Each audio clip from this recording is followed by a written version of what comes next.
Marcelo Barros da Cunha, da Faculdade de Direito, falarem sobre radiodifusão comunitária, das barreiras do processo de outorga, a criminalização da prestação irregular do serviço. Tomar um café ali lá. Deixa eu quero, mas duas coisas. Primeiro que ele precisa de um... Natália Oliveira Teles, que vai falar sobre a TV Brasil e o debate conceitual em torno do artigo 223 da Constituição Federal.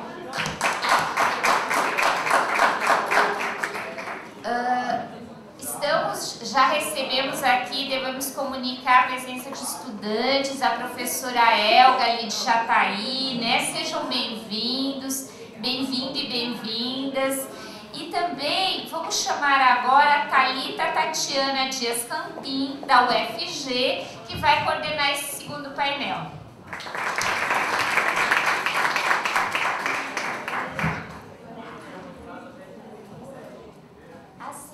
Perdão, ele estava na mesa anterior e vai participar da mesa agora. Professor Antônio Escrivão Filho, da Faculdade de Direito do IESB, que vai falar sobre comunicação como exercício da liberdade.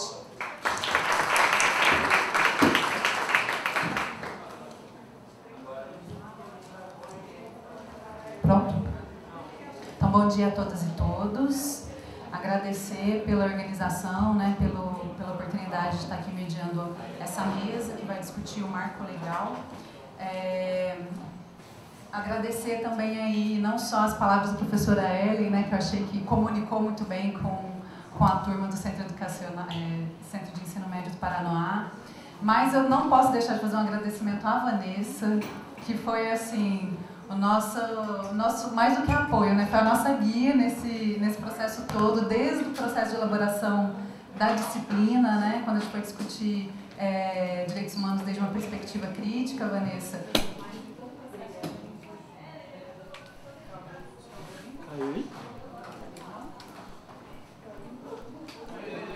Já tomaram o problema, né? Não, deixa eu resolver ali.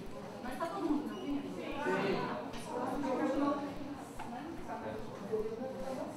Deixa só ver se está gravando, porque a gente não perde o... Mas está gravando? Está gravando? Está gravando, pode ir. Eles tomaram tudo problema aqui. Está gravando. Está gravando, né? Mas a Vanessa fez desde o processo de arte, né, até todo o apoio nosso logístico, assim. E dizer da satisfação também de estar aqui no espaço que é interdisciplinar. Então, a gente tem na composição da mesa pessoas que estão vindo de várias áreas específicas, mas todos e todas aqui têm como mote comum a discussão sobre a comunicação e a informação, tanto uma abordagem sobre os direitos humanos, como também os desafios que estão colocados nessa realidade, que é a discussão do marco legal. Então, para essa mesa, né, e para os outros painéis, a gente vai colocar naquela função chata de cobrança de horário, né? Mas serão 10 minutos para cada um fazer a apresentação, e aí a gente vai começar com o Marcos Urupá. Então, Marcos, você tem a palavra. Oi. É que saiu. Gente, bom dia. Antes de tudo, quero aqui externar um agradecimento e a oportunidade de ter composto, ter integrado essa obra. Agradecer a nossas colegas aí que estão na comissão do nosso evento, Vanessa, Natália, Luísa, professora Zelen, todos os colegas da graduação que são parceiros também nesse projeto.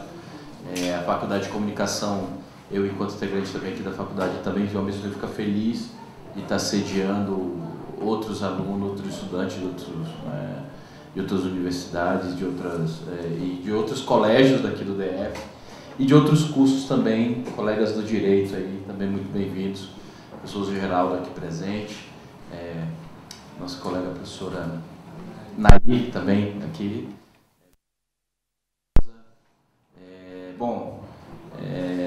Primeiro assim, esse meu artigo, você marca meu tempo aí, tá?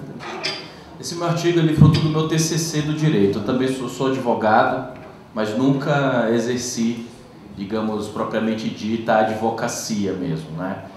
E eu me formei primeiro em jornalismo na Federal do Pará, depois estudei numa universidade particular, o curso de Direito.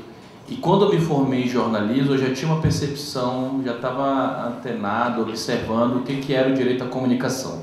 Esse, inclusive, foi um dos motivos que me fez estudar direito e compreender a ciência jurídica, não só o seu instrumento materializado na sociedade legal, mas compreender a ciência jurídica dentro da sua filosofia, do seu fundamentalismo, dentro dos seus prismas basilares que a colocam como um campo científico. Então, fiz direito e escrevi esse artigo. Na verdade, ele é uma parte do meu TCC, onde eu analiso o direito de resposta. O meu TCC, na verdade, versou sobre o direito de resposta. Eu cito o caso do exemplo, a Sociedade Ocupa TV, o caso do direito de resposta, foi um caso que a sociedade civil tirou o programa do João Kleber do ar por um mês, quando afrontou determinadas práticas contra os direitos humanos, afro-religiosos, gays, lésbicas, mulheres, pessoas que moravam nas periferias da cidade de São Paulo na época, e deu-se entrada via Ministério Público numa ação, e esse coletivo de entidades foi vencedora dessa ação, e por 30 dias implantou vários temas ali naquele horário do João Kleber, na época na Rede TV, que geraram um case de sucesso sobre o que é o direito de resposta. E meu TCC ele analisou isso. E para começar falando do que eu queria falar propriamente dito, que era o caso, quando a gente está na pesquisa, a gente necessita do objeto, né? E esse era o meu objeto. Eu queria primeiro levar esse tema para a academia, que até então a academia não tinha conhecimento do que era isso. Eu tinha que escrever o que era o direito à comunicação, por que aquilo estava acontecendo, o que eram direitos humanos e o direito à comunicação, e por que a comunicação é um direito humano. Então, essa aqui é uma primeira parte desse artigo. Esse artigo está aqui no livro, no volume do Direito Achado na Rua, é a primeira parte desse meu TCC. Ele traz alguns referenciais teóricos e ele começa com uma análise histórica do que é o direito à comunicação, né? Apesar de ele começar citando os anos 90, mas depois ele faz uma regressão, citando aí os processos da Declaração da Unesco, as declarações universal de direitos humanos, e culmina ali com o relatório McBride, até que eu coloque e pontuo a ação da sociedade civil enquanto elemento, enquanto agente que defende, e na esfera das disputas colocadas da sociedade, o que é o direito à comunicação. Então, esse direito era um direito, digamos assim, recente no seguinte sentido: talvez não no aspecto legal e de consciência política dele, mas no acesso prático que as pessoas têm dele. A gente que está aqui na Faculdade de Comunicação, muito orgulho de estar aqui numa linha que integra, que tem uma linha de política de comunicação que faz uma reflexão sobre isso, é uma linha histórica que pontua o que é o direito à comunicação, o que é política de comunicação, e um dos elementos que a gente pontua dentro desse campo de estudo que a gente exerce aqui é que o direito à comunicação está ligado estritamente com a democracia. Quando a gente faz o apanhado dentro dos processos históricos de governos, de estados, nós observamos que a comunicação é usada como uma ferramenta de dominação e opressão, para qual discurso for, né? Então, fica consolidado e fica colocado que quando você tem uma comunicação centralizada, você corre sérios riscos de se ter um Estado ou um aparelho de Estado ou um agente de governo centralizador, não amplamente democrático, sem participação cívica necessária e, acima de tudo, com determinadas amarras à liberdade de expressão, ou seja, ao cerceamento da liberdade de expressão. Então, quando, citando aqui, por exemplo, nós temos o estudo seminal dentro do campo de política de comunicação, que é o relatório McBride, que foi feito ali entre os anos 70 e 80, e eu cito isso no artigo, ele pontuou justamente isso. Detalhe que o Gabriel Garcia Marques foi uma das pessoas que integrou a equipe do relatório McBride, representando ali a América Latina na época, não é? E ele tem um capítulo muito interessante. Já naquele período, ele já pontua a necessidade do que a tecnologia representava para a sociedade. E ele tinha dois grandes diagnósticos. O primeiro, o hemisfério sul não tem tecnologia. A tecnologia está toda centralizada no hemisfério norte. O que é essa centralização? Era quem detinha o poder sobre a tecnologia, quem eram os donos dela. satélites, aparelhos de radiodifusão, a tecnologia emissora de radiodifusão, e aí entra as agências de notícias também, que era um aparelho difusor de determinados conceitos e práticas que depois, nos estudos mais, e é necessário, por isso que eu fiz esse recorte histórico do que era esse artigo, tanto na minha vida quanto aqui nesse livro, que ele foi publicado esse ano, mas ele foi fruto de uma disciplina que nós fizemos aqui, entre Direito, que foi uma disciplina, um exercício excelente entre a Faculdade de Direito e a Faculdade de Comunicação, que o Celso Furtado ele vai pontuar isso já naquele período também, a teoria e o campo do subdesenvolvimento e do que é o desenvolvimento e o que a cultura e os meios de comunicação têm de influência nisso. Isso tinha um motivo. As notícias elas tinham um eixo, uma linha de radiação de informação. E o Gabriel Garcia Marques ele pontuou isso, olha, nós não produzimos notícia da maneira que nós necessitamos, ele não usa essa palavra, mas eu a uso de uma maneira, digamos, contra-hegemônica, porque nós não temos os aparelhos necessários para isso. Então há, primeiramente aí, uma necessidade clara de se compartilhar e de se rever essa estrutura tecnológica. E o outro segundo ponto que ele coloca é que, a partir dessa consequência dessa primeira análise, você observa ali naquela conjuntura já, e não à toa na América Latina foi assim, uma série de ditaduras surgindo e se implantando. E muitas dessas ditaduras tinham o apoio de um dos expoentes, dos países centralizadores da informação, que eram os Estados Unidos na época, por exemplo. Então, a gente, quando começa a analisar isso dessa maneira, obrigado, a gente pontua que essas coisas estão ligadas diretamente. E aí você chega na consequência macro. Há uma sociedade democrática, a partir do momento que você não tem uma determinada diversidade de meios, há uma sociedade democrática a partir do momento que você tem, determinados poderes comunicacionais, aparelhos comunicacionais centralizados. Então, quando eu pontuo que, que a comunicação é um direito humano, e 2, que há uma necessidade concreta de estados democráticos que se configuram dentro de estados onde você tem diversidade comunicacional, é por conta dessas duas grandes análises. E isso foi feito lá entre os anos 60 e 80. Não à toa esse relatório, depois que foi publicado, gerou uma cisão dentro da Unesco, e a Unesco nunca mais conseguiu fazer um exercício desse nível de novo. Foi uma das grandes pesquisas, a Unesco continua fazendo suas pesquisas, mas não com fôlego dessa envergadura. Isso aqui foi uma comissão internacional que analisou aí por 3 ou 4 anos quase os 5 continentes dentro da sua esfera de comunicação. Então, não se existe mais o estudo dessa envergadura hoje. Eu me lembro muito claro, e o professor Murilo, que estava aqui há pouco, ele apontou isso também num artigo, que essa publicação fez com que os Estados Unidos e a Inglaterra, por exemplo, se retirassem da Unesco e parassem de financiar a Unesco. O que fez a Unesco rever, inclusive, seu papel enquanto organismo internacional que depende de financiamento de Estado. Bom, na última parte, então, falando propriamente da estrutura do que eu tenho aqui no texto, que eu espero que vocês leiam e aceito críticas, sugestões, e estamos aí para contribuir no conhecimento dentro dessa área. Ele está estruturado, né, num primeiro momento, numa análise histórica do que é o direito à comunicação. Aí ele faz um recorte histórico desse processo, passando pela elaboração do relatório McBride, as decisões da Unesco dentro das suas conferências, como a de Belgrado, por exemplo, isso, inclusive, é uma informação que poucas pessoas conhecem, porque esse documento está disponível, mas não da maneira da resolução como está escrita, ela é pouco transcrita, da maneira como está aqui no artigo. E eu finalizo colocando a atuação da sociedade civil dentro desse papel enquanto agente promotora dessa luta contra-hegemônica e na defesa do direito à comunicação e direito à informação. O desdobramento desse artigo, como ele foi, originalmente ele foi feito em 2009, quando eu me graduei em Direito.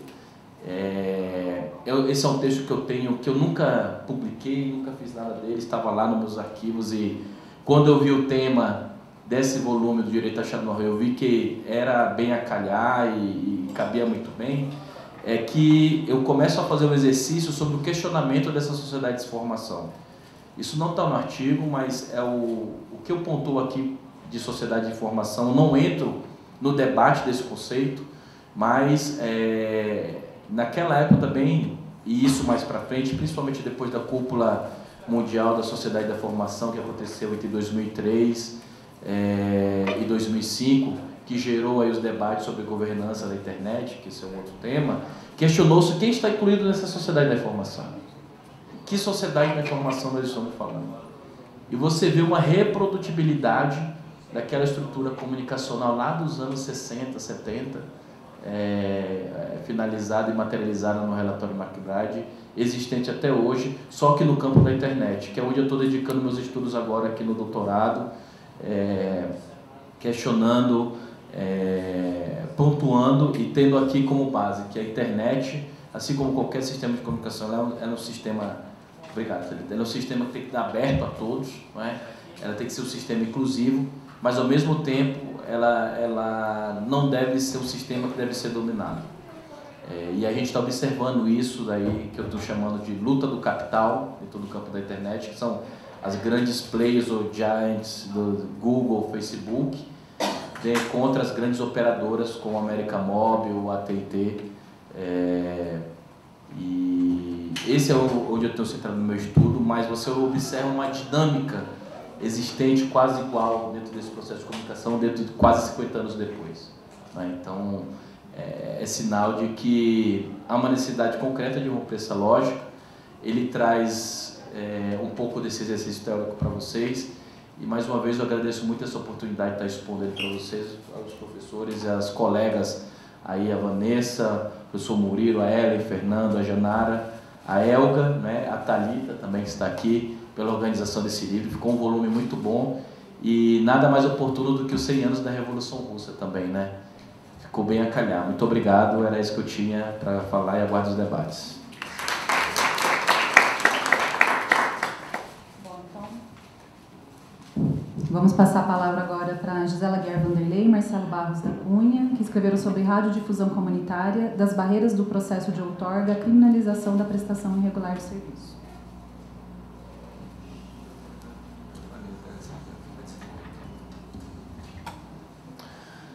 Bom, inicialmente, bom dia.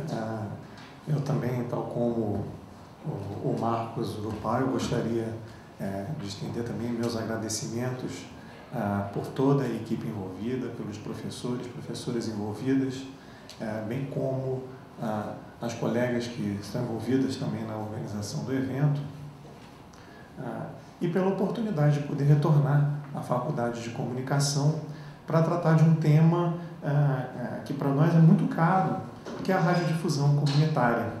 Ele é um tema, durante o meu mestrado na Faculdade de Direito, foi objeto da minha pesquisa, a forma como o desenho dos mecanismos regulatórios da radiodifusão do país hoje, ela de fato se presta apenas à manutenção do status quo dos grupos comunicacionais existentes e impede a efetivação do direito à comunicação. E entrando na radiodifusão comunitária, fica muito facilitado também o meu papel aqui de falar sobre o tema, porque a Isis já introduziu até a questão da radiodifusão, da importância e de como a rádio comunitária, ela hoje sofre toda a sorte de perseguição, tanto no âmbito administrativo como no âmbito criminal. E esse foi o grande foco do nosso trabalho.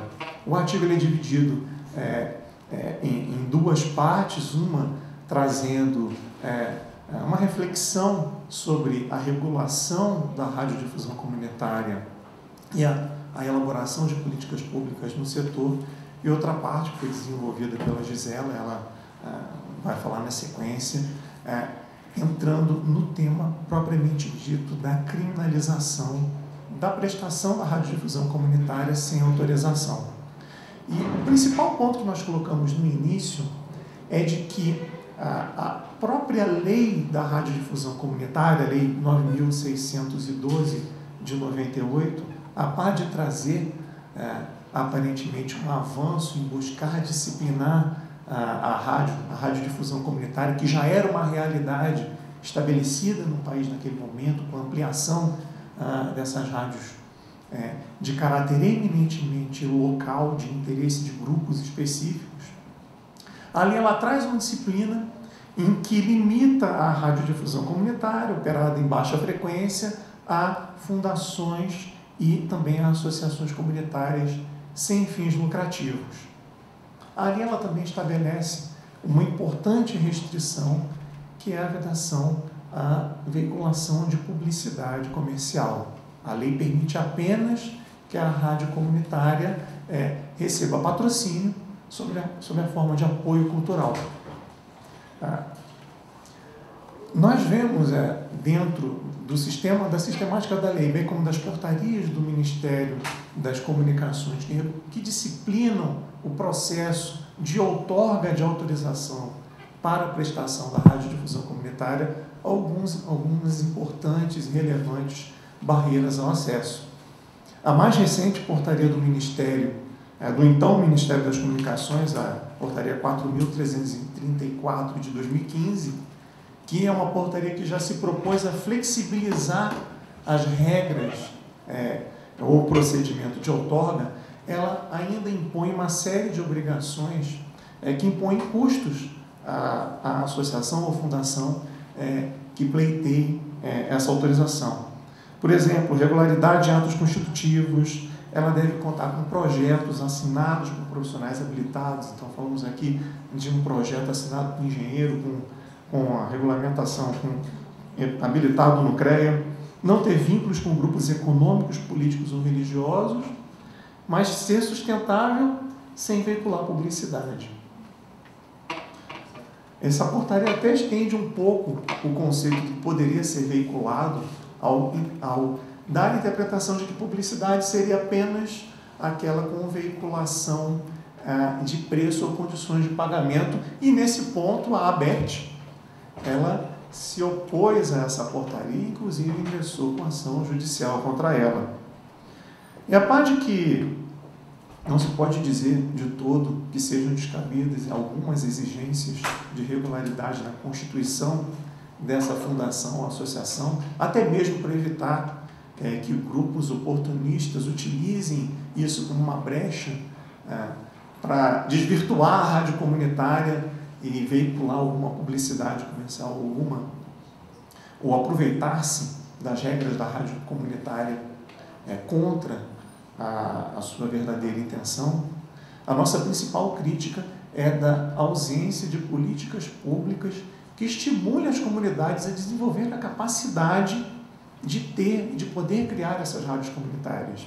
Então, a comunidade ela precisa já ter um determinado grau de maturidade, inclusive de recursos financeiros, para poder atender a todas as exigências que hoje são feitas. E nós vemos o que? A falta de políticas de fomento no âmbito do governo, de criação de capacidades no âmbito das comunidades, de criação de mecanismos de financiamento dessas comunidades para que elas possam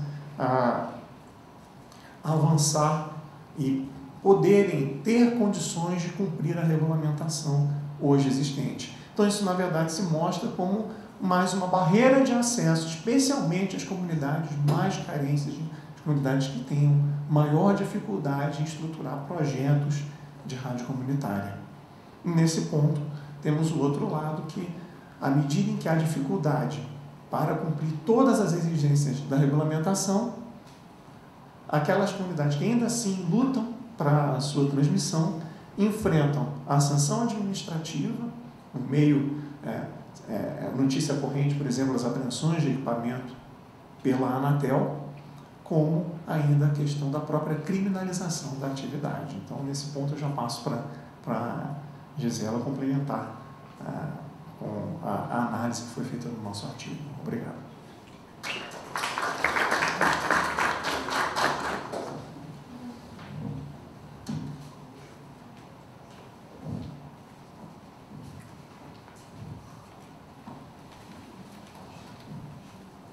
Bom dia a todos e a todas.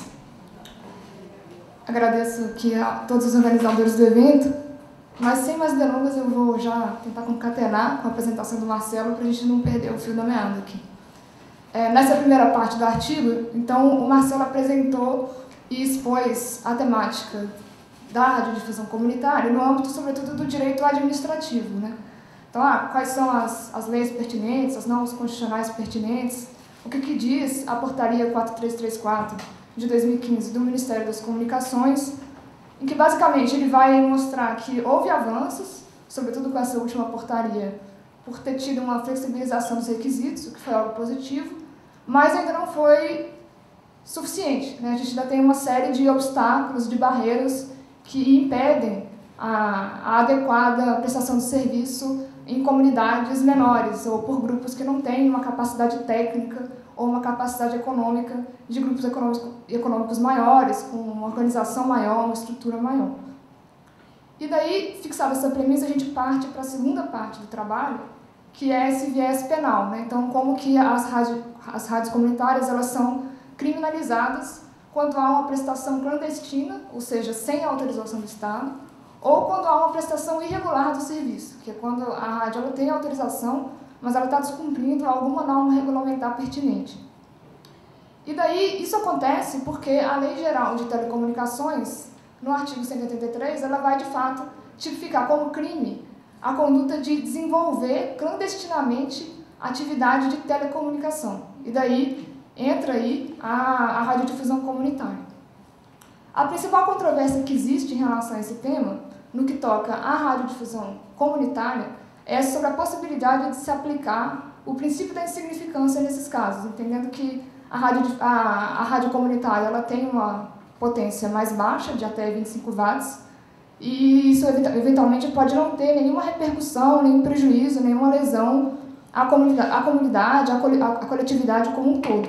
Então, nesses casos, cogita-se de aplicar as sanções administrativas, que o Marcelo já mencionou, mas de não ser necessário lançar mão da sanção penal, lançar mão da pena privativa de liberdade. Assim, a título de curiosidade, esse crime ele tem pena de detenção de 2 a 4 anos para quem eventualmente estiver em curso no delito. E daí a gente tem uma cisão entre os tribunais, porque o STJ hoje entende que não é possível aplicar o princípio da insignificância no caso desse crime, entendendo que existe uma presunção absoluta de lesão à ordem jurídica. Então, automaticamente, se existe uma rádio comunitária que está operando sem autorização do Estado, o prestador de serviço ele já está incorrendo em crime. Não existe nenhuma indagação sobre potência, sobre risco, sobre prejuízo, sobre nada. Mas, de alguns anos para cá, o Supremo tem admitido, sim, aplicar o princípio da insignificância. E daí existem basicamente 2 requisitos. O primeiro é que, de fato, o transmissor da rádio tenha baixa potência de até 25 watts, que é exigida na portaria, e que essa rádio opere distante do perímetro de aeroportos. Então, são requisitos que são impostos com essa ideia de que não existe nenhum prejuízo, nenhum risco, nenhuma periculosidade na prestação do serviço. E a gente conclui que é muito positivo esse entendimento do Supremo, mas a gente vai além, mais no final do artigo, para argumentar que seria possível analisar essa questão também sob a ótica da chamada teoria da tipicidade conglobante. Aqui não tenho tempo de desenvolver, né? Mas a ideia básica dessa teoria seria de que você não pode aplicar uma norma incriminadora interpretando-a de maneira isolada, de maneira atomística. Então, a gente sabe, né, já mencionei aqui, que o artigo 183 da LGT tipifica o desenvolvimento clandestino de atividade de telecomunicação. Então, formalmente, qualquer rádio comunitária que opere sem autorização, ela está em curso nesse tipo penal. Só que, de acordo com essa teoria, você tende a interpretar a norma incriminadora com base em uma interpretação sistemática da ordem jurídica, então levando em consideração as demais normas do ordenamento jurídico, inclusive e sobretudo as normas não penais. Então aqui, no que toca especificamente à radiodifusão comunitária, a gente tem normas, inclusive de status constitucional, nos artigos 220, 221, 224 da Constituição, que fomentam, que incentivam, que promovem a regionalização da comunicação, a democratização, a horizontalização, que são diretrizes que são concretizadas por meio de serviços como a radiodifusão comunitária. Então, a gente conclui, ao final, que, muito embora haja uma tipicidade formal dessa conduta, ela carece de tipicidade conglobante, porque é uma conduta que, apesar de estar proibida no artigo 183, ela é fomentada pelo ordenamento, inclusive constitucional, e as barreiras de obstáculos que existem à prestação regular desses serviços são impostas pelo próprio Estado, em virtude da regulamentação administrativa que a gente apresentou na primeira parte do artigo. Seria basicamente, então, isso. Muito obrigada.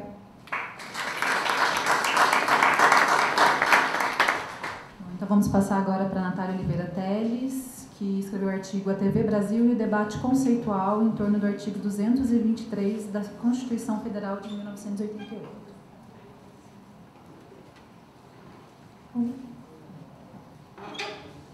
Olá, bom dia a todos e todas. Compartilho aqui também com os meus colegas da alegria de estar aqui e fazer parte desse volume do Direito Achado na Rua. Muito bom, uma experiência muito boa, enriquecedora. Pensar, né, comunicação, pensar em direito público e nesse evento, que inclusive nesse primeiro momento eu acho muito importante, muito interessante, que é você compartilhar disso que a gente estuda, né, quando a gente fala de comunicação pública, direito à comunicação, e ir para além das paredes da academia, né, trazer outras pessoas, os alunos aqui que estavam no Paranoá, e a gente tem essa oportunidade de compartilhar essa produção que é feita aqui, né, e inclusive para a gente pensar que às vezes a gente fica na academia permanece uma produção, até a nossa linguagem, a maneira como a gente se expressa e fala, às vezes fica muito restrita, né? E a gente perde um pouquinho essa capacidade de dialogar com o outro mesmo, que é para isso que a gente está pensando mesmo, esse conhecimento aqui dentro da academia, né? Para além. Então, meu artigo fala sobre isso, com relação à complementariedade, descrita lá no artigo 223, no capítulo 5º da Constituição, que trata sobre comunicação social. Bem, então, nesse artigo, ele também é parte integrante da minha dissertação, que tratava sobre a questão da TV Brasil também, e da representatividade da população negra no canal, na sua programação em específico. E eu trouxe, então, na dissertação, a discussão sobre esse artigo. Mas por que o 223? Porque no 223 ele traz algo muito específico. Ele fala sobre 3 sistemas: o sistema público, privado e estatal. E ele fala da complementariedade entre esses sistemas. Entretanto, conforme a gente vai lendo então os artigos seguintes, não fica expresso exatamente o que seriam esses 3 sistemas. Fala dos 3 sistemas, mas não nos descreve o que seria o sistema público, privado e estatal. Então, isso gerou uma série de discussões e diferentes entendimentos, uma vez que não havia uma regulamentação clara sobre o que de fato nós estávamos falando quando nos tratávamos desses 3 sistemas. E então, no artigo, a gente traz isso, mas com uma breve contextualização, que traz também a questão da própria história da radiodifusão pública no Brasil e da TV pública no Brasil, porque para a gente chegar à complementariedade, é importante entender, então, o que a gente está falando de radiodifusão no Brasil. É justamente essa radiodifusão que ela surge privilegiando, sobretudo, o campo privado. O campo privado, o campo comercial, foi desde sempre muito privilegiado quando a gente fala em radiodifusão. É que eu falo em TV e rádio, mas mais especificamente falando de televisão. Então, o que acontece? Uma vez que você privilegia esse campo, quando você vai falar então em sistema público, acaba sendo um sistema que foi pouco desenvolvido. E, enfim, não há uma tradição. Se você for observar o histórico da radiodifusão pública no Brasil, há pouquíssima tradição nesse sentido, né? Foram escassas as iniciativas, regulamentações, políticas públicas que tratavam especificamente sobre isso. Então, quando você vem com a Constituição de 1988, trazendo essa questão dos 3 sistemas, você já debatia muito pouco sobre isso, quando você fala o que é o sistema público de comunicação, o sistema estatal. Então, há uma confusão, você pensa, são 3 diferentes, quais são as características específicas de cada uma, e isso impacta diretamente na compreensão e na elaboração também, quando a gente fala de políticas públicas sobre isso.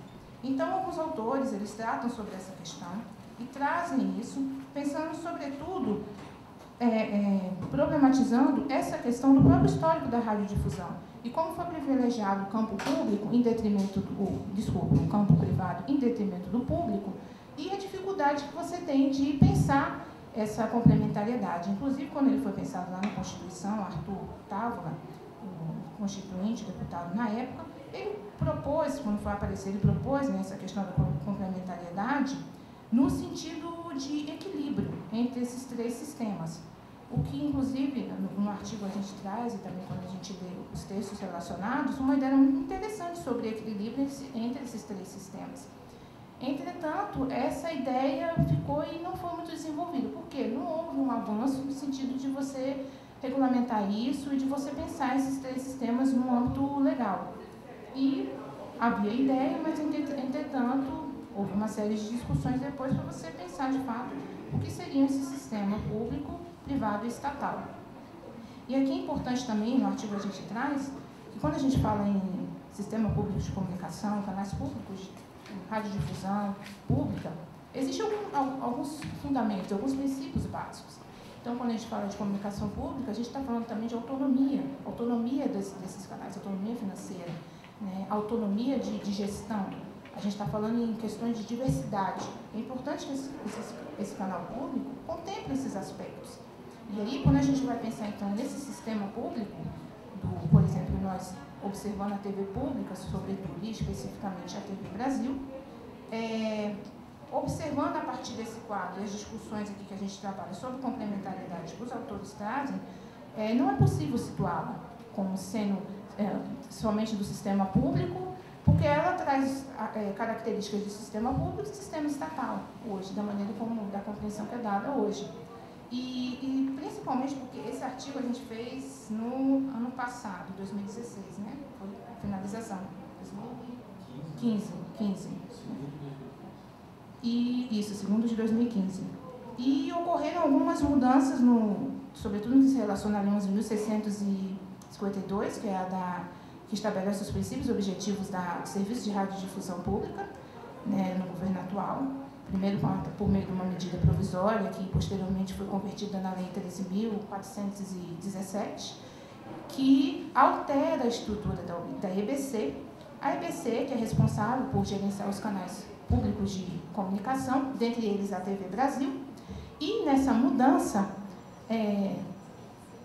o que nós percebemos é que, se já estava difícil a questão de autonomia, já havia uma série de questões aí para serem questionadas, agora mais ainda. Perde-se mais essa autonomia, sobretudo quando a gente pensa na EBC e nesses canais públicos, e aqui especificamente na TV Brasil. Então, no decorrer aí, após a conclusão do artigo, houve essas mudanças. Então, ainda se você pensa que a TV Brasil está mais localizada no público ou no privado ou no estatal, ela tende a ir mais para uma perspectiva estatal, que não era o que fosse pensado inicialmente, porque a gente pensa aqui, então, no sistema público, né, com aquela questão, como eu falei, principalmente nas diretrizes de autonomia, né, sobretudo na de gestão e financeira. Então, foi esses os apontamentos. Obrigada.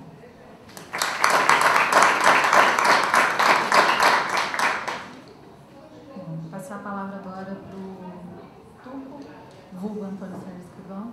Eu acho que o Pedro Andrade Caribé não veio mesmo, né? Não conheço o Pedro. Não, né? O Tuco, ele foi coautor, junto com a Isis, no artigo, eu estou sem o título, Tuco, mas era sobre comunicação como liberdade. No primeiro Bom dia a todas e todos. Queria dizer da minha alegria, satisfação de estar aqui, vendo realizado esse evento. Então, depois de tanto trabalho, um bonito trabalho realizado aí pelas nossas colegas, Vanessa, Thalita, Elga, o professor Zé Geraldo, a professora Ellen, a gente acompanhando às vezes a distância, uma distância continental, às vezes uma distância apenas mais virtual, mas enfim, só para dizer dessa satisfação de poder estar aqui com vocês. Acho que é a primeira vez que eu divido uma mesa com a Thalita, a professora Thalita. É uma honra imensa. A primeira foi na Unesp em Franca. Ah, moleque. Então a primeira foi na Unesp em Franca, de onde somos provenientes. Olha só, eu gostaria então só de encerrar, já praticamente agradecendo, né? E colocar um pouco essa dimensão, porque a mesa estava colocada para discutir marco legal. E eu fiquei pensando como a gente já tivemos algumas conversas sobre essas dimensões fundamentais, categorias e conceitos, da comunicação como um direito fundamental ou como liberdade. Fiquei pensando em apenas retomar rapidamente essa ideia que o direito achado na rua propõe para o direito e, portanto, para a comunicação, já que ela é um direito, como o Urupá colocou aqui. Eu li o artigo, viu, Urupá? Você disse que gostaria que vocês lessem, já me adiantei nessa questão. E uma proposta que é a proposta de repolitização do direito. Na verdade, é uma proposta de identificar, de endereçar o problema da relação entre política e direito. Na faculdade de Direito, principalmente nas mais tradicionais, essa relação se estabelece desde uma perspectiva de oposição, desde uma perspectiva de autonomia, né? Não há que se cogitar da dimensão política do direito, desde uma perspectiva tradicional, haja vista a sua depuração técnica. A obra clássica aí vem sempre à mente, no primeiro estalo de dedos, que é então a teoria pura do direito. Vingou no século XX, né? O Kelsen foi exilado nos Estados Unidos e a partir daí, com a potência comunicacional da ciência norte-americana, ele se estabeleceu aí no nosso imaginário, imperializado, né? Colonizado. Bom, mas estabelecer, só retomar então um pouco essa dimensão, a relação entre direito e política, talvez uma relação menos ideal, como na teoria pura, na teoria tradicional do direito, mas uma relação mais ontológica. Já que o pessoal do ensino médio não está mais aqui, eu vou me permitir avançar através de uns conceitos um pouco mais pesados. Entender a relação ontológica, quer dizer, a relação do ser do direito com a política, né? Entendendo, a primeira mesa falava sobre categorias de comunicação e direito. Entendendo então as categorias, como diz o Marx, como formas de ser, determinações da existência. As categorias, quando falamos de uma teoria do direito achada na rua, estou falando da realidade do direito, não de uma proposta ideal. Eu estou dizendo, o direito é assim na realidade concreta. Muitas vezes a legislação, muitas vezes a ciência que vem ocultar o ser do direito. Vem, Henrique Dussel diria, vem encobrir, né? Ao invés de descobrir a América, a ciência também vem encobrir essa forma de fazer ciência. Bom, a proposta de direito na rua é uma proposta de interação dialética, de identificar que existe uma interação dialética, evidentemente, entre política e direito. A política como campo constitutivo do direito e o direito, então, como campo regulatório ou talvez o campo emancipatório da própria política. Compreender essa dimensão regulatória talvez seja condição para, então, projetar uma praxis emancipatória do direito e, portanto, do direito à comunicação. Ora, a política como campo constitutivo do direito. O que é política, senão a participação na deliberação sobre o que é direito, quem tem direito e como se exercem os direitos? Se eu estou falando do direito à comunicação, vem a pergunta, quem participa da deliberação sobre o que é direito à comunicação? É a ABERT? São os meios de comunicação, agora desde uma perspectiva cada vez mais do mercado financeiro internacional, ou é a comunidade, ou são as entidades que atuam desde uma perspectiva de liberdade de expressão e acesso ao poder de comunicação, como eu vi em um artigo aqui que foi escrito nesse livro. A participação é participar da política, a ação política, então, é a participação na deliberação sobre a nossa sociedade. Uma deliberação constitutiva, então, dos direitos, de quem tem direito de se comunicar, afinal de contas. E o direito, evidentemente, é uma relação de poder. Quem pode se comunicar? É a Rede Globo ou é a rádio comunitária do assentamento, do acampamento 8 de março, aqui, perto de Planaltina. Como é que isso se constitui? Bom, essa participação, evidentemente, ela se forja no âmbito da modernidade, desse modelo estatal, através da institucionalidade estatal. Uma das reduções desse modelo de Estado, que penso que já foi colocado pela Isis, é reduzir toda a ação política, toda a forma de fazer política, portanto, toda a forma de participar na deliberação sobre o direito, reduzir tudo isso às formas da institucionalidade estatal. Daí que dessa redução do direito à comunicação à institucionalidade estatal, talvez eu só consiga enxergar direito à comunicação, sob esse viés, em um marco regulatório que é muito mais restritivo do que emancipatório do direito de se comunicar. Identificar, então, que a ação política ela se realiza no âmbito desse ambiente institucionalizado, mas ela tem um potencial muito maior, de novo. Então, o filósofo da libertação, Henrique Dussel, ele vai colocar a potência política, ela não está situada no âmbito estatal. Daí porque o lugar da política não é somente a institucionalidade, o sistema político, o Congresso, o Executivo. O lugar da política também talvez seja a rua, como diria o professor José Geraldo, como diria Cassiano Ricardo, a rua onde cada um de nós é um pouco mais dos outros do que de si mesmo, a rua da reivindicação social, onde mora o acontecimento. É na rua, então, como essa metáfora poética, filosófica e política do espaço público, do espaço constitutivo do direito, que nós podemos, evidentemente, identificar o exercício da comunicação como liberdade, e não da comunicação como mera regulação, restrição, como mero... A participação constitutiva e instituinte do direito à comunicação não como uma mercadoria, quer dizer, não como poder econômico de acesso à expressão, mas, então, a comunicação como relação social, como forma organizativa dessa sociedade. Daí porque o direito na rua também costuma reivindicar uma outra categoria, que é essa dimensão da capacidade constitutiva e instituinte de direitos do sujeito coletivo.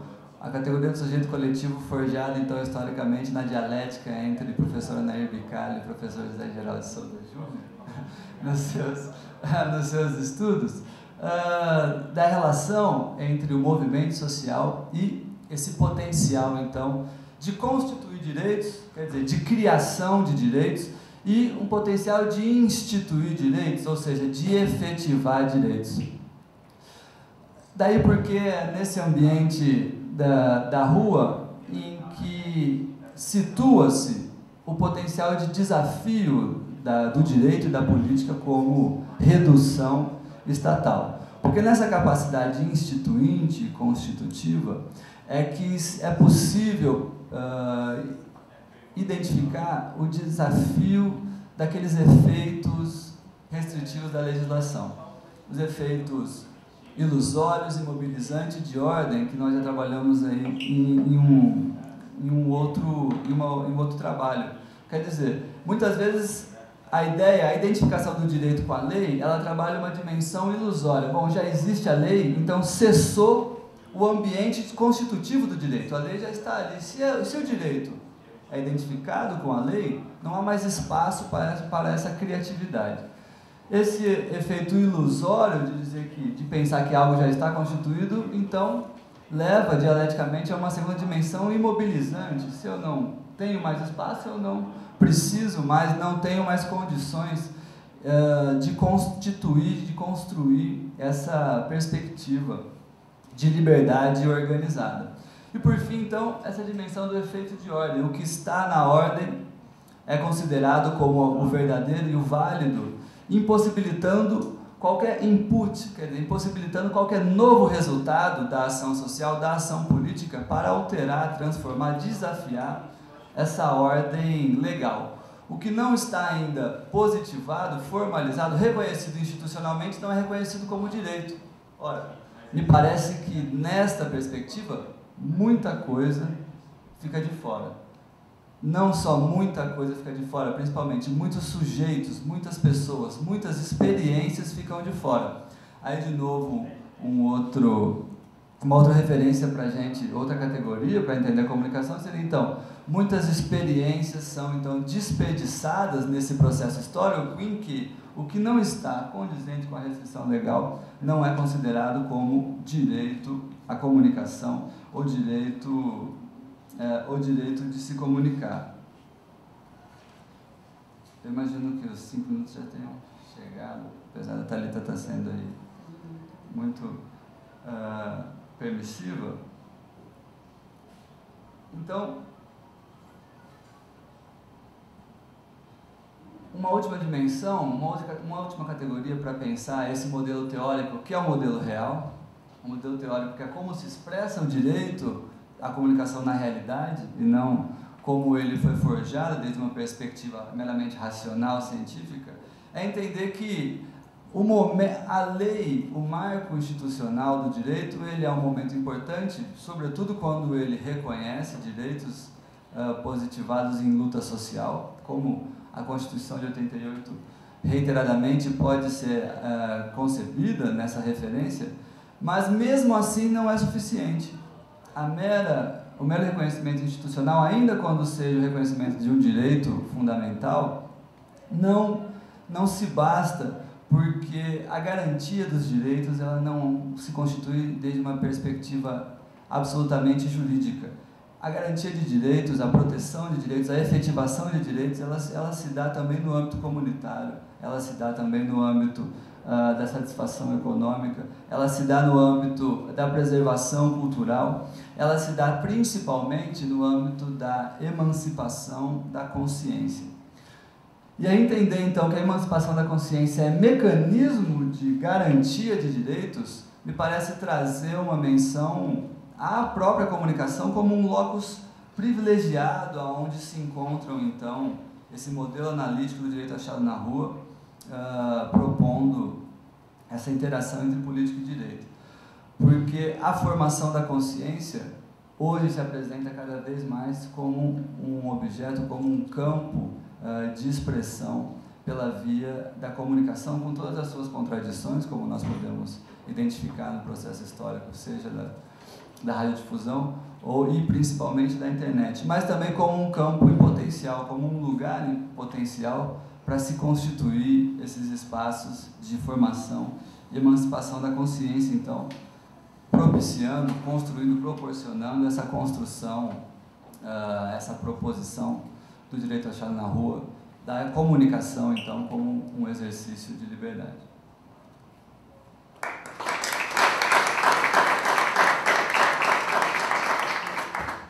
Só comentar algumas coisas para a gente abrir, né? E aí estimulá-las e estimulá-los também a participar com intervenção. Apesar de ser uma mesa sobre marco legal, né? Que deveria ser uma coisa mais... Quem leu o título já fica um pouco desmotivado, porque a gente sabe que o direito e o sistema de justiça, pelo menos nesse último período, tem se mostrado muito refratário em vários campos. Mas aí, ouvindo um pouco aqui a fala de vocês, para a gente fazer um fechamento, eu lembrei aqui de um samba que foi imortalizado aí com a Clara Nunes e agora com a Mariane de Castro, que é o Canto das Três Raças, que resgata que... Não vou torturá-las e torturá-las cantando, porque eu sou muito desafinada, mas só para poetizar, né? Viu como todo mundo já ficou mais esperto? Ninguém ouviu um soluçar de dor no canto do Brasil. Um lamento triste sempre ecoou desde que o índio guerreiro foi para o cativeiro e de lá cantou. Negro entoou um canto de revolta pelos ares, no quilombo dos Palmares, onde se refugiou. Fora a luta dos inconfidentes, pela quebra das correntes, nada adiantou. E de guerra em paz, de paz em guerra, todo o povo dessa terra, quando pode cantar, canta de dor. Então, só resgatando um pouco... mas eu acho interessante retomar essa parte, né, de que dialogando um pouco aí, já retomando com as palavras do Marcos, que todo o povo dessa terra, quando pode cantar, ele canta de dor. Não no sentido permissivo de deixar ou não, mas de correlação de forças, no campo de mobilização da luta, e aí o direito, compreendido como lei, e esse sendo um dos momentos do direito, mas que não se encerra ali, né? Como que, quando o Marcos estava falando ali sobre comunicação, eu já estava lembrando muito sobre o direito, né? Que ele estava falando, olha, comunicação como ferramenta de opressão, não amplamente democrática, que cerceia liberdades, que traz problemas para permitir a participação. A gente troca a comunicação por direito e a gente parece que está falando da mesma coisa, né? A Natália também, eu fui anotando, eu li também o seu texto, Natália, sobre a importância de compartilhar a produção acadêmica, né? E no seu texto você trouxe que o tratamento constitucional dado à comunicação social colocou a comunicação como um patamar estratégico, e de fato como, né, coloca. Quando a gente olha para a nossa história, e é claro que as manifestações de junho foram um dos momentos emblemáticos de mobilização de luta, mas desde que o primeiro índio guerreiro foi para o cativeiro de lá que lutou, e depois dele, os negros, e depois deles, né, e não que é uma cronologia exata entre uma opressão e outra, mas que esses esquemas de opressão eles estão colocados estruturalmente dentro da nossa realidade historicamente, e que é difícil a gente ter espasmos em que a democracia de alguma forma se realiza. É um movimento, é um vir a ser. E aí, só para retomar também, quando a gente organizou e realizou esse volume, esses textos, né, que eu acho que é importante a gente datar, a Natália trouxe esse elemento que eu acho que é importante, foi 2015. Então, depois disso, a gente vivenciou muita coisa. A gente vivenciou um golpe, né? E é um golpe que parece que a cada dia vem nos golpeando, né? Então, a agenda de retrocesso, de desfacelamento dos direitos sociais, dos processos de articulação e mobilização por direito, eles são colocados a cada dia.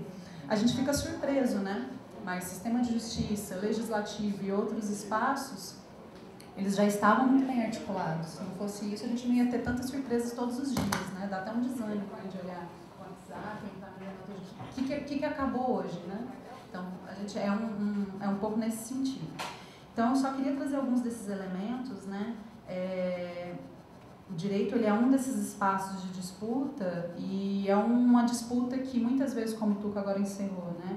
A gente acaba pensando nos marcos, né?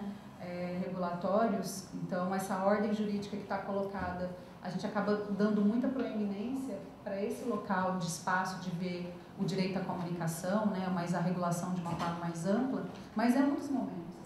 Ali é o que está instituído, é o que teve uma conjuntura, uma correlação de forças que permitiu, várias aspas, porque são processos de luta, mas o que foi conseguido estrategicamente ou historicamente ser colocado ali.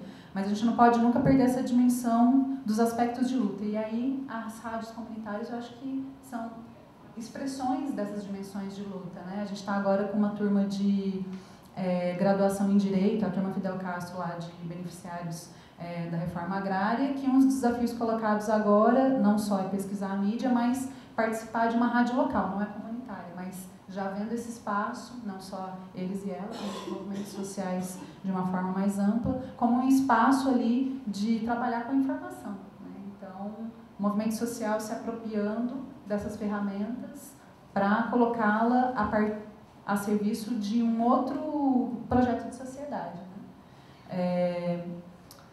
Tudo isso só para provocar todo mundo, né? E aí abrir a palavra agora, não sei se vocês estão estimulados e estimulados a fazer perguntas, provocações, manifestações artísticas. Elga? Ninguém? O pessoal de Jataí, não? A gente começa a convidar quem a gente conhece, né? Érica, Lula. Zé Geraldo. Dou-lhe uma, dou-lhe duas? Gostei demais da mesa. Já se revelava no governo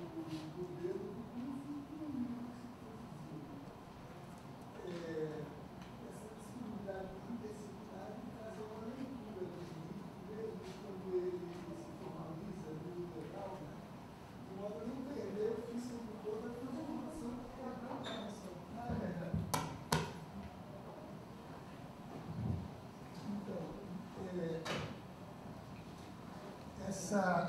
Eu dizia, para recuperar a gravação, da relevância de essa mesa trazer todo o sentido que foi impresso no trabalho que resulta desse livro hoje, o curso do livro, mostrando que mesmo quando se trabalha a questão formal, jurídico, na sua redução do legal, o diálogo com a juridicidade instituinte não é cindido, porque, como vocês mostraram, há uma construção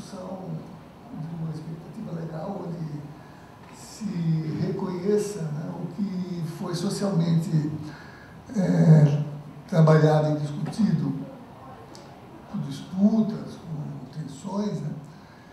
Mas essa dialética não se perde. Né? A gente vê assim, a questão das interpretações.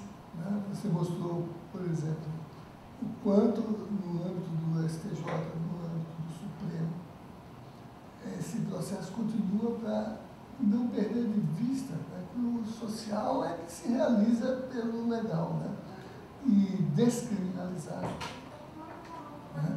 Me lembro nos anos 70, né, quando o fenômeno das rádios comunitárias ganhou um relevo enorme, porque era um lugar dessa disputa entre o conceito econômico e o conceito de cidadania, né?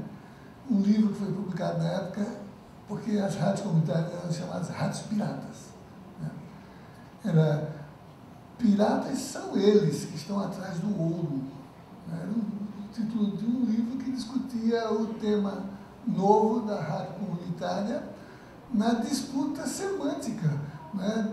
De descriminalizar uma categorização que significava fechar o lugar político de manifestação do outro, que queria um lugar de comunicação como um direito à sua identidade, né? Sua identidade comunitária. Né?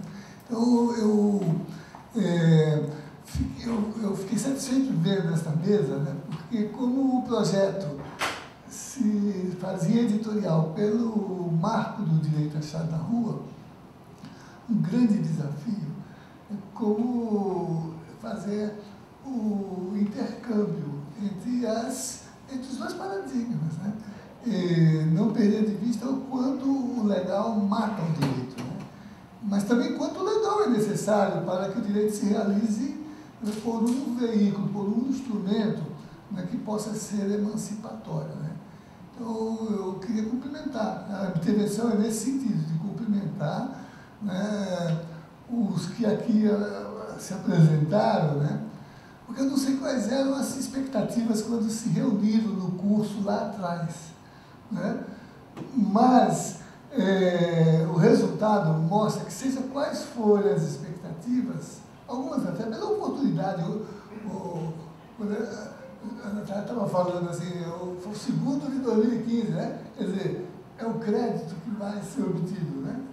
Mas não, é um espaço que é aproveitado do ponto de vista de fazer circular o diálogo entre duas áreas de conhecimento, a comunicação e o direito, mas fazer o diálogo não pelos lugares estabelecidos para a comunicação e para o direito, e sim para algo que possa ser construído como referência na sociedade que a gente partilha do seu processo de construção. Né?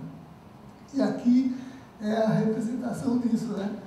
Que a leitura pelo direito como algo maior que a construção dos juristas, né? Trouxe a possibilidade de encontrar uma dimensão política na discussão que, por exemplo, nessa mesa, teria como lugar designativo o marco legal, né? Agora eu vou falar como os indígenas, né? Contra o marco legal, né?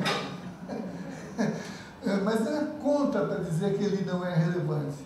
É contra para dizer que ele tem um lugar de significação que é disputado. E eu acho que aqui essa disputa mostrou a sua disposição, né, de fazer a hegemonia, de ser, ao menos contra a hegemonia, né? De não dispensar experiências, né? E, ao mesmo tempo, encontrar outras bases para diálogo. Né?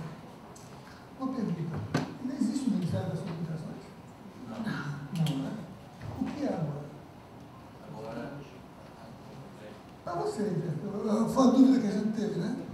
Porque o período é tão instável.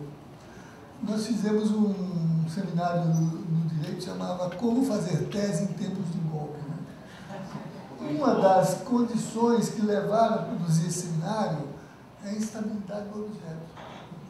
Então, eu digo assim, vamos estudar tal coisa. Mas ainda tem essa coisa? Né? Ou o diálogo, vamos entrevistar tal pessoa. Mas eu não posso falar, eu não sei nem se eu sou titular do cargo. Né?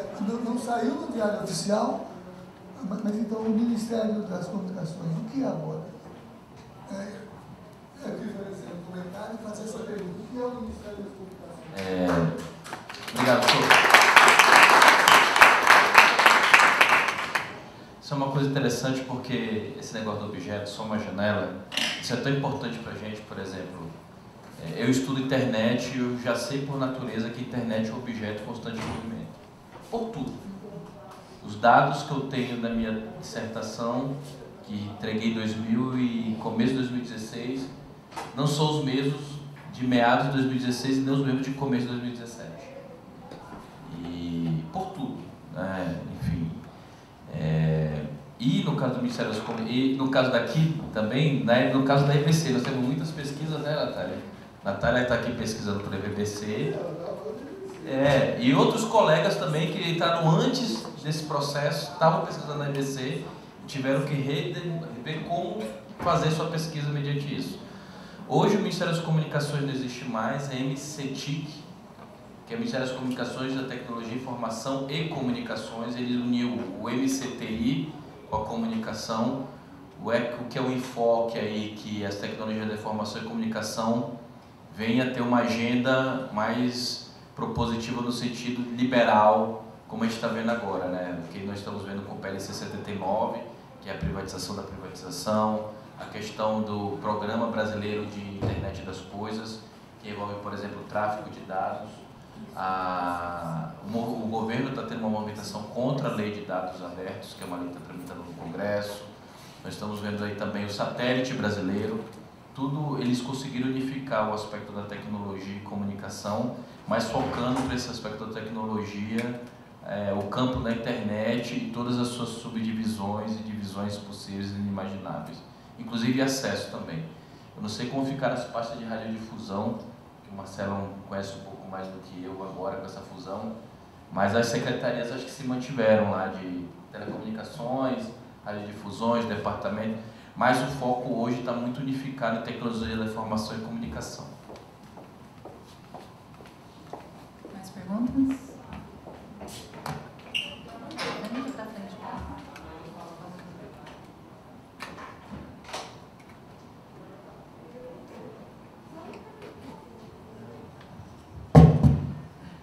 Desculpa.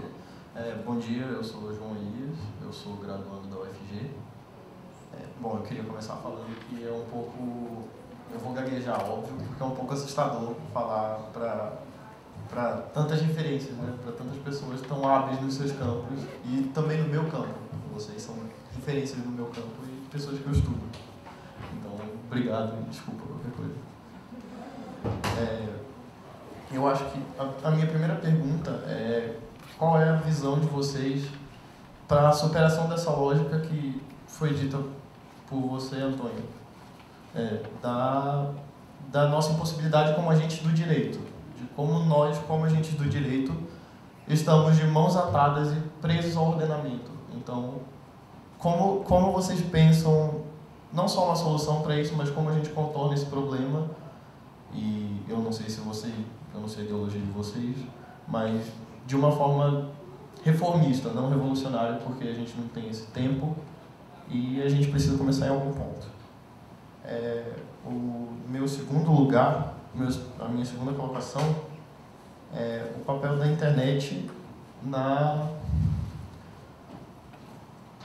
ampliação da luta e o papel da internet na formação popular e a disputa que a gente faz com, por exemplo, a ideia do fake news ou fantasmas democráticos como o MBL. Assim, como a gente consegue fazer frente a essas pessoas que, pelas características do que eles defendem,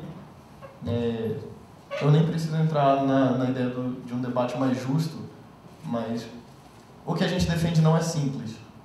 E a gente não tem respostas fáceis. A gente não chega e fala, tira fulano e acaba, tira fulano e desacontece, ou acontece de novo.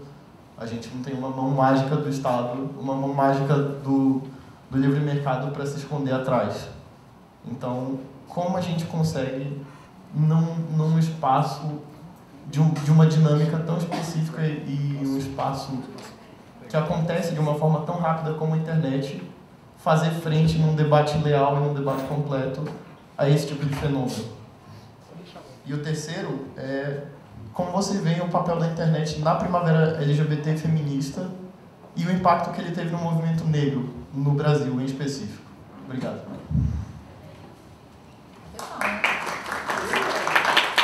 Quero ver como que... Terceiro período?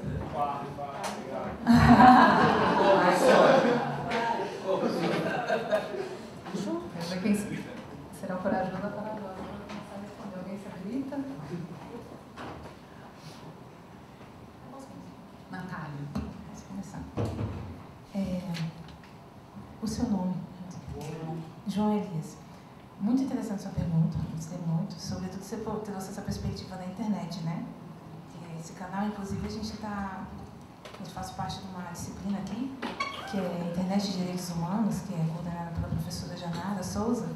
E também a gente está fazendo parte de um outro grupo, que é do enfrentamento à violência online contra meninas. Né? E a gente parte muito de uma perspectiva que é compreender a comunicação como direito humano de fato. Então, assim, por tudo que foi posto aqui, como você falou, um desafio e algo urgente. Né? E pensar a comunicação, e eu estou falando aqui mais da minha área específica, que é a comunicação, parte também muito desse movimento é essa compreensão de fato da comunicação como direito. Né? Então, assim como a gente compreende a educação, saúde, outros campos, a gente dá uma importância e há movimentos, né, em prol, né, desses direitos, pensar também a comunicação. E aí a questão do direito mesmo, do fortalecimento da compreensão da comunicação como direito, como espaço, e esse espaço dialógico, né? Não apenas unilateral, né?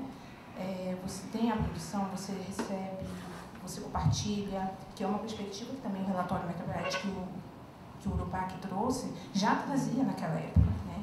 Que é essa perspectiva da comunicação, e ele reforçou muito da comunicação como direito, e aí como instrumento, uma ferramenta mesmo para outros campos. E aí você traz a questão dos movimentos LGBT, envolvendo gênero e movimento negro, e como que a gente percebe hoje em dia esse canal, a gente pensa na internet, como um espaço de compartilhamento de pluralidade de vozes.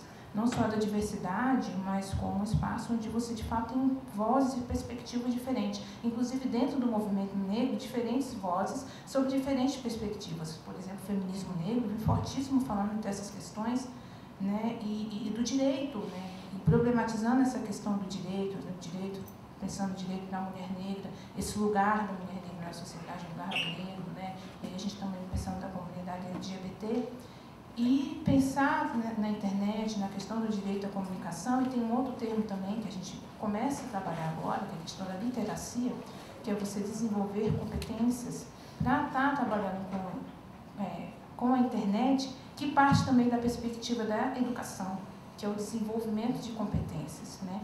Para você lidar com essa tecnologia, com essa mídia, e nessa perspectiva também como um direito. Acho que é pensar muito isso, né? Como um espaço de direito, e aí a gente pensa como um direito, um espaço público, e também como fortalecimento da questão da comunicação pública, né? E pensar na comunicação pública numa forma mais complexa, né?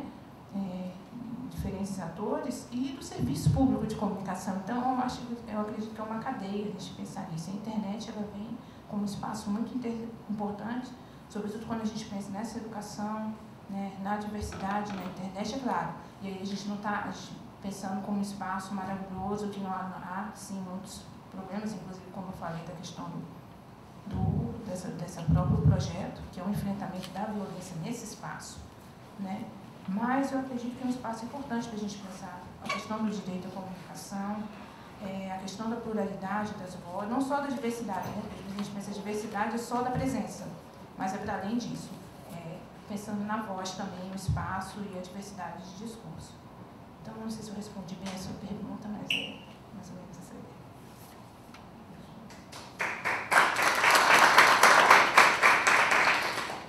Bem, cara, complexa demais, assim, sinceramente, porque eu tenho me dedicado a estudar a internet há algum tempo já, antes mesmo de entrar no doutorado, eu já lia, tinha alguma coisa sobre isso. E depende muito do que olhar, qual mirada nós vamos dar. Se nós formos fazer uma análise da sociologia da tecnologia, por exemplo, nós podemos cair numa leitura de que a internet está passando por um processo que outras tecnologias passaram também, como o rádio passou, como a televisão passou. Schumpeter coloca um pouco isso a partir do momento dos ciclos da tecnologia e da apropriação do capital das tecnologias. Isso é muito evidente, principalmente na internet. Eu costumo dizer, o rádio ele nasceu dialógico. O rádio ele era dialógico. Ele era para ser o que a gente chamava de... Ele era para ter um canal de retorno. Mas, por uma questão de apropriação e tecnologia da época, cancelou-se o canal de retorno do rádio. Cancelou-se. Ninguém vai se comunicar, não. Vai ter um emissor e vai todo mundo ouvir. A internet está passando por um processo semelhante hoje. Há leitores críticos, o Finberg é um cara que explica muito bem isso, eu particularmente gosto dele. Nós temos um livro na nossa área que se chama Impérios da Comunicação, do Tim Wu, que é o cara que elaborou um conceito que eu estudo aqui da neutralidade de rede, que ele analisa os processos históricos das telecomunicações no mundo, especificamente nos Estados Unidos, que lá nunca foi algo público, sempre foi privado, mas ele analisa esses processos das tecnologias que nasceram com caráter disruptivo, mas depois se tornaram meras reprodutoras da lógica capitalista. E hoje a gente está vivendo isso na internet. Isso é um pouco denso que eu estou falando, porque as pessoas não conseguem ter uma clareza disso. Elas não conseguem ter uma clareza disso. Só quando você olhar com um microscópio o mundo da internet é que você consegue enxergar isso. Então, por exemplo, eu costumo dizer o seguinte, eu parto de uma linha da economia política da comunicação e eu sou entusiasta da internet, mas ao mesmo tempo é doloroso falar isso, mas a internet está em disputa hoje. Ela está em disputa. Não só o seu conteúdo, não. Eu falo de vozes. Eu falo mesmo da sua estrutura, da internet que conhecemos. A estrutura da internet está em disputa hoje. Não vou ter tempo para falar mais disso, mas isso é um dado concreto. Eu consigo chegar nessa conclusão. E tem um outro elemento que é muito importante também, e a gente que conhece um pouco dos estudos dos direitos humanos, e eu tive essa ousadia de tentar conciliar isso com a comunicação, e eu estou vendo isso muito na internet agora, por incrível que pareça, internet e direitos humanos são áreas que têm extrema dificuldade de diálogo. E eu explico. Quando você vai falar de liberdade de expressão na rede, você tem que falar de qual liberdade de expressão, de quem é que tem que ter liberdade de expressão na rede. Aqueles debates que a gente tem nas nossas disciplinas, né? Por exemplo, eu sou contra a censura. Eu sou contra a retirada de conteúdo, conforme passou agora no Congresso, que o Marco Civil da Internet veda, só veda no caso do artigo 21, que é contra discurso de gênero, misoginia, aquelas coisas lá no artigo 21, mas que agora no Congresso Notice Takedown, que era um debate denso no Marco Civil da Internet, passou na rabeta sem ninguém ver. Então basta uma notificação de alguém qualquer que qualquer conteúdo sai. Isso é uma premissa que pode quebrar toda a lógica democrática que a gente conhece. Quebra toda. Por outro lado, quando você coloca, por exemplo, um movimento de mulheres, um movimento negro, seja um movimento negro feminista, um movimento feminista, à frente dos movimentos que defendem uma internet livre, aberta e democrática, aí dá uma balançada. Porque, por exemplo, esses movimentos, por exemplo, essas pessoas de mulheres, olha, eu sou vítima desse negócio, cara. Eu quero leis que punam isso. Minha linha de direito, eu sou do direito penal mínimo também, eu vejo. Então, qualquer lei, quando você estuda direito penal, você vai vendo que as leis foram criadas para prender preto e pobre. Principalmente no direito penal, desde os anos 40. Mas é uma reivindicação histórica. E quando você vai olhar dentro do campo de vítima, tem determinado sentido isso. Tem determinado sentido. Por outro lado, quando você vai pegar os movimentos que defendem a liberdade de expressão, uma internet para todos, uma ampla conexão, a democratização da comunicação, por exemplo, eles vão dizer: eu defendo a anonimização, porque eu quero ter a capacidade de dizer o que eu quero sem ser perseguido pelo Estado. Como é que você vai unir esses dois diálogos, cara? E são dois direitos aí. Então ali surgiu no campo, por exemplo, que a internet está colocando. Você pode... O hate speech é um grande exemplo disso, por exemplo. A partir do momento que você defende anonimização, por exemplo, você favorece, por exemplo, o hate speech. Você tem uma capacidade de ocultar aquele hate speaker, digamos assim, que é aquela pessoa que faz o discurso de ódio. Mas, por outro lado, você também está omitindo que hoje o grande debate colocado na internet, eu vim agora de um evento em Quito, onde 3 dias se falou, o evento era a construção de uma internet cidadã, e 3 dias dados norteou todo o debate do evento. Nossos dados hoje são traficados, seja pelo poder público. Dória é um grande exemplo disso em São Paulo, rifando os dados dos usuários do bilhete único para a empresa privada, não é? Em troca de benefício na infraestrutura, né? Seja pelas empresas privadas que nos oferecem uma série de pacotes e entidades comerciais e fazem seu advocacy, como o Uber está fazendo com um projeto de lei que está tramitando no Congresso agora. Acho que alguém deve ter recebido e-mail do Uber aqui: venha conosco, vote com a gente. Isso é invasão de privacidade. Então, como é que você vai conseguir unificar, trabalhar o conceito de anonimização disso? Mas olha, eu quero ter minha privacidade, eu não quero que minha navegabilidade seja perseguida, eu quero ter direito de ter... E eu não quero usar Deep Web para isso. A internet é o direito, eu não tenho que me esconder. Entendeu? Aliás, eu tenho direito a trafegar, navegar pelo que eu quero, sem ser rastreado. Então, assim, esse é o mundo da internet hoje. É um debate polêmico, complexo. Há setores de ambos os lados, mas é um exercício teórico que a gente não vai conseguir dar conta talvez dessa geração, porque a gente tem aí várias coisas em jogo. Então, quando eu falo que a internet está em disputa não só na sua infraestrutura, que é onde o meu foco maior está muito na infraestrutura, né? Eu estudo regulação, infraestrutura da internet, mas nessa camada de aplicação isso é o que está posto hoje na mesa, por exemplo. Eu me lembro do seminário que aconteceu entre liberdade de expressão e direitos na rede, que nós unificamos esses movimentos, e a ideia é: conversa entre vocês aí, gente. Vamos se olhar, vamos se ver, vamos se pautar, vamos ver o que acontece. Foi um exercício muito bom, mas com as pertinências de que cada movimento, que cada setor tem. E todos esses movimentos de alguma forma ali. Então, você garantir esse clima, esse olhar, ele está em exercício hoje, não é fácil. Por último, para finalizar, porque nós temos uma facilidade maior de cobrar determinados direitos, por exemplo, dos veículos tradicionais? Porque a radiodifusão é uma concessão. É o Estado otorgando para alguém um determinado exercício para fazer alguma coisa. Quando você vai ler a lei da radiodifusão, o Código Brasileiro de Telecomunicações, que não é LGT, né? Que é de 97, você vai ver que esses veículos têm uma série de compromissos a fazer. Tanto é que a TV, mesmo a gente olha a TV dos anos 80, 90, que foi a TV que eu cresci, não é? E olha a TV de hoje, a TV mudou completamente. E ainda tem bizarrices, mas ela mudou completamente. Porque a sociedade não permite mais determinadas coisas. O exemplo último, agora recente, é o da propaganda do Dove. Não sei se alguém viu aqui. Não é? Aquilo lá, nos anos 80, ia passar batido, ninguém ia saber de nada, achava que era a Globo, uma empresa privada, que está fazendo aquele negócio.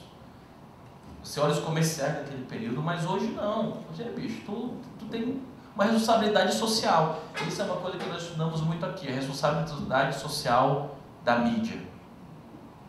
Por que ela tem mais responsabilidade social? Porque são concessões públicas. Agora a internet não. A infraestrutura é toda privada. Então, e quando você, voltando aqui para o nosso tema, para o nosso livro, e quando você reivindica, por exemplo, que ela é um direito, Ela vê o direito porque nós as tornamos um serviço essencial e porque a concebemos como direito nosso. Nós nos apropriamos disso, que isso não é nosso. Nunca foi, na verdade. Foi do Estado há algum tempo, a infraestrutura e o Estado privatizou. Mas hoje, eu disse, não, cara, esse negócio aqui é meu. Eu quero navegar, isso aqui é meu, me pertence. Eu sei que é da América Móvel, do Carlos Slim. Eu sei que é da Telefônica Espanhola. Mas esse serviço é essencial para a vida do ser humano hoje. Ele é essencial para tudo. Então, essa é uma apropriação da rua sobre o bem que, em tese, os marcos regulatórios concebem como determinado serviço, o serviço, até então, há um tempo atrás, supérfluo, que hoje se tornou essencial. Então, a internet é um pouco complexo. Eu estudo o princípio da internet, que é a neutralidade de rede, como direito à comunicação, como a quebra da neutralidade de rede, quebra o direito à comunicação. Então, esse é um debate que não vai se esgotar agora. A internet está em jogo sobre esses vários aspectos. Como nós vamos chegar nele, nossa tarefa aqui, eu creio, que é tentar encontrar modelos onde todos os direitos sejam preservados. Como isso vai acontecer? Se nós vamos ter essa capacidade, nós não sabemos. Mas o fato é que, nós, ao mesmo tempo que nós não podemos nos permitir censura ou cerceamento da liberdade de expressão, nós não podemos preferir que determinados movimentos ou segmentos da sociedade caiam em desgraça ou sejam discriminados dentro dessa rede, por exemplo. Esse é o nosso exercício. Quer falar alguma coisa?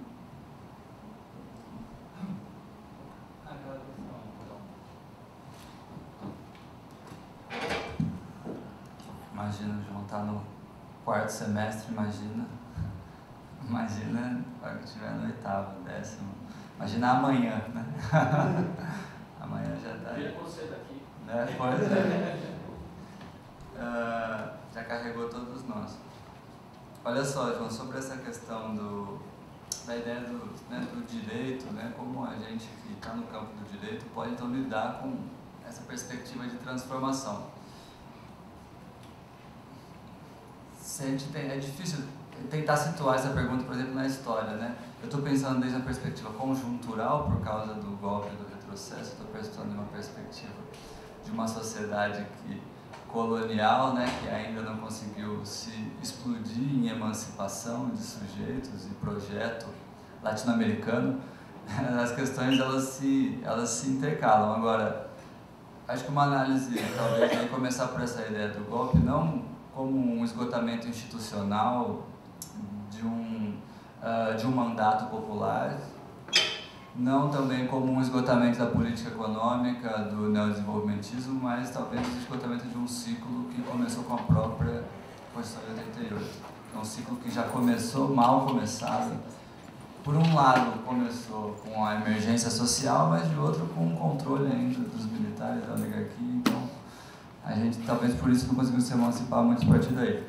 Tenho a sensação que nesse momento de crise, que é política, econômica, né, da política econômica, do modelo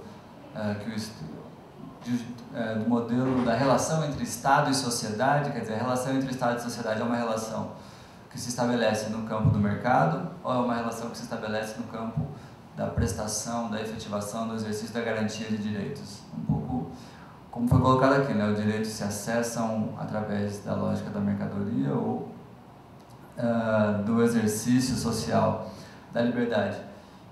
Eu penso que o momento é de revigoração das estruturas sociais. Eu acho que, inclusive, durante esse último período, a proposta foi muito... A sociedade organizada se ocupou muito do Estado, porque era um momento histórico, mas, diante desses retrocessos, diante da institucionalidade que está forjada aí, mesmo no projeto da Constituição, né, a análise que tem surgido para fazer essa leitura, então, o Roberto Gargarella, um teórico constitucionalista argentino, tem uma análise muito interessante. Ele tem um livro chamado Sala de Máquinas da Constituição, analisa todas as constituições latino-americanas desde a independência até a metade do século XX. Ele diz o seguinte: no último ciclo constitucional mais progressista da América Latina, as forças de esquerda progressistas emergem como luta social Mas no momento constituinte, só tem energia política para ampliar o rol de direitos, que é importantíssimo, porque são sociedades mitigadas pela violência política. No entanto, não conseguem ocupar o espaço de deliberação, lembra aquela fórmula política, sobre a institucionalidade do poder. Quem se ocupa do desenho institucional do poder nas constituições do último ciclo progressista da América Latina, do penúltimo, né? Da década ainda de 80, do constitucionalismo dirigente. Quem se ocupa do desenho institucional do poder ainda é a oligarquia, ainda são as forças conservadoras e liberais. Uma aliança liberal conservadora, que ele cita, que é uma aliança que surge na América Latina em meados do século XIX, quando o povo também emerge como sujeito político. Historicamente, o embate da política é entre liberais e conservadores. Isso, o modelo norte-americano, talvez seja mais possível de verificar até hoje. Na América Latina, o Gargamella diz: quando o povo surge como expressão política, tem uma aliança entre liberais e conservadores dizendo: nós só não podemos deixar esse pessoal chegar nas estruturas de poder. E não deixa chegar. Na década de 80, então, as forças progressistas, o povo, quando chegam, se ocupam do rol de direitos, não conseguem redesenhar o Estado. Que não é o que está acontecendo, não é o que aconteceu com a Bolívia, Equador e Venezuela. Aí sim, o último ciclo constitucional. Vou dizer ciclo constitucional, mas a ideia é pensar nessa capacidade constituinte e instituinte, a sociedade se organizando e constituindo, criando uma sociedade, um direito, institucionalidade estatal. Gostaria também de aprofundar mais esse debate, mas não vai ser possível, a gente pode seguir conversando, mas a ideia me parece que é a seguinte: é de novo voltar para o social, reorganizar essa ideia da emancipação da consciência de direitos, da luta social, porque é ela que tem condição de transformar o que está colocado. A gente, eu particularmente, né, trabalhando com direitos humanos há 15 anos, com política de justiça, não sou o maior dos entusiastas com essa lógica do litígio estratégico. Penso que nós não temos uma institucionalidade de justiça que compreenda, que esteja aí passível de disputa nesse sentido. Então, penso que é a luta social mesmo, e atuar desde a perspectiva do direito com a luta social, no combate à criminalização dos movimentos sociais, na formação, na educação jurídica, na educação popular, junto a movimentos, sujeitos coletivos, comunidades, que é aí que é o potencial de atuação no campo do direito. Rapaz, sobre a internet como espaço da política, eu juro que não vou falar, tá? Já fez aqui uma torcida aqui, mas uma coisa eu vou colocar aqui porque me chama muita atenção, é o seguinte: a influência, o impacto das redes sociais, principalmente do WhatsApp nas eleições de 2014. Se a gente for pensar nisso no Brasil, e foi um impacto extremamente conservador, me chama muita atenção porque qual foi o impacto do WhatsApp na eleição presidencial dos Estados Unidos? Zero. Sabe por quê? Porque os Estados Unidos não utilizam o WhatsApp. Esse para mim é um dado impressionante. Como é que no Brasil isso se estabeleceu e a gente parece que sempre são tendências que vêm de fora, né? Como assim? A gente incorpora um mecanismo de comunicação como esse e ele assume um lugar, não é central na política, mas ele assume um lugar de impacto na política eleitoral do nosso país. E aí a gente tem que pensar, né, como um espaço a ser ocupado, igual o junho de 2008. Né? Quando teve o primeiro epicentro de junho de 2008, o professor Murilo colocou aqui, foi um espaço de negação. A negação do que estava colocado, não tinha agenda política, não tinha proposta, era negação do que estava colocado. Bom, não existe vácuo em política, imediatamente o espaço foi ocupado. Qual é a semântica desse processo? O que ele quer dizer, já que ele não diz? Bom, a gente viu a mídia, primeiro veio condenar e quando percebeu que tinha um espaço a ocupar, veio se apropriar desse movimento político. Eu tenho a impressão que o WhatsApp e a internet, como o Urupá colocou, essas disputas, também foi rapidamente apropriada pela uma tendência conservadora de ação política. E me parece que a plataforma, o template ali, ele só serve para isso também. Eu não sou muito entusiasta dessas redes, para falar a verdade. Meu primeiro grupo de WhatsApp eu criei quando eu trabalhava com a Érica na Terra de Direitos, era o grupo Eu e a Érica. Aí ela olhava para mim, assim, olhava para mim e falava, Mas você criou um grupo para nós dois, não consegui entender que não era um grupo, era só um canal. Mas enfim, qual que é a plataforma, qual é a semântica de fazer política possível do WhatsApp? Eu tenho a impressão que é a semântica da destruição e não da construção. Porque se tem alguém, você está no grupo de família, vai discutir política, alguém vem com uma charge, vem com um desenho, vem com uma frase extremamente conservadora, retrógrada, violenta. Você vai desconstruir isso? Lá vem o textão. A plataforma não permite a construção do nosso argumento de mundo, de sociedade, de sensibilidade. Então, são dilemas que para mim estão colocados, e a eleição presidencial no Brasil é emblemática. Infelizmente, eu não sou do campo da comunicação.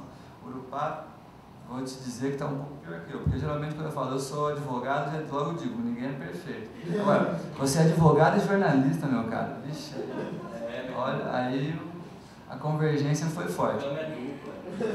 Mas eu não sou da comunicação, mas essa dimensão da impacto do WhatsApp no processo eleitoral brasileiro é algo, para mim, que chama muito a atenção. Principalmente porque é um fenômeno eminentemente brasileiro. Eu estava lá nos Estados Unidos, então, de 2015 a 2016, na iminência da eleição presidencial, e lá simplesmente eles não usam, quase não sabem o que é o WhatsApp.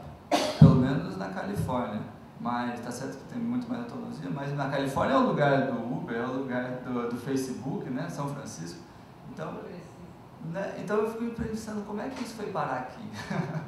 Desse jeito, a tal ponto de influenciar dessa forma a nosso processo eleitoral. Mas são só algumas inquietações do que também para a gente contribuir, para continuar nesse diálogo. Deixa eu colocar uma coisa sobre esse negócio do WhatsApp. Nesse projeto, nós temos um projeto aqui dentro desse, que se chama Escola de Apps, que é coordenada pela professora Janara, tá eu, Natália, Vanessa, Carol também, que eu estou vendo aqui.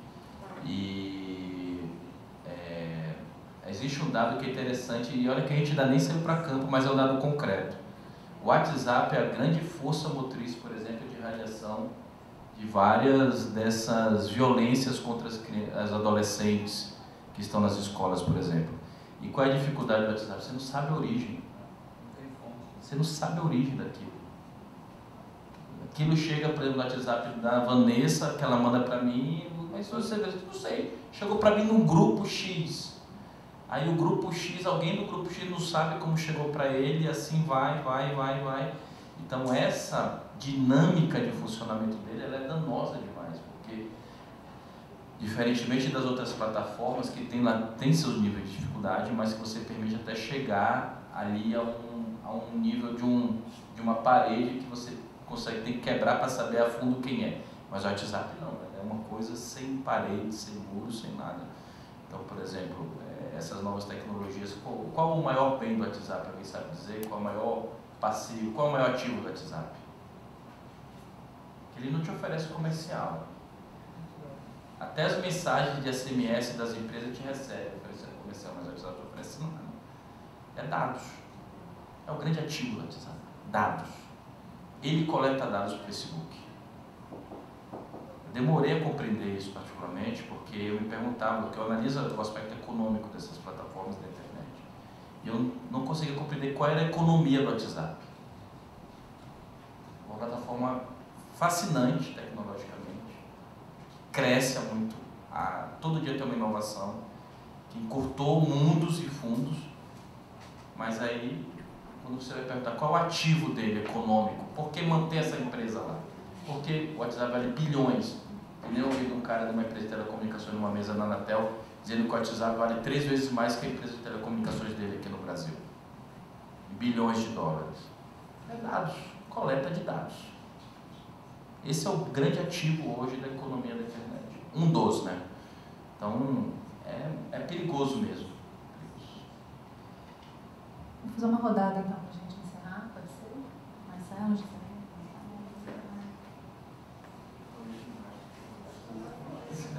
Alguém mais tem alguma pergunta? Que a gente vai fazer agora uma rodada só de encerramento. Não, mas é do Gisele, Natália, Marcelo. Tem o Tuco e o Marco.